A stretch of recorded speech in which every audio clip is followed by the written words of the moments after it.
Obrambni sistem moči, obrambni sistem ječi. Tako je mogoče ponazoriti stanje na obrambnem področju.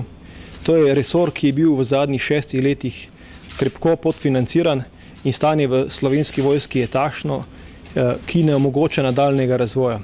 Zato je potrebno seveda v nadaljnem obdobju najprej izvesti določene ukrepe izboljšanja upravljanja in vodenja resorja kot takšnega, konkretno poenostaviti postopke angažiranja Slovenske vojske v primeru naravnih in drugih nesreč, sam sistem racionalizirati in optimizirati skozi obrambni štab. Kaj to pomeni konkretno?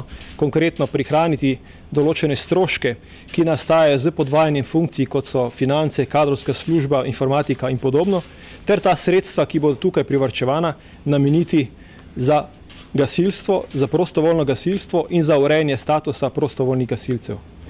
In tretje, vzpostavitev strateške rezerve, torej profesionalna vojska, profesionalna struktura Slovenske vojske potrebuje tudi močno zaslombo v vojaški strateški rezervi, v konceptu, ki omogoča večji angažma mladih, ki omogoča boljši stik z civilnim okoljem.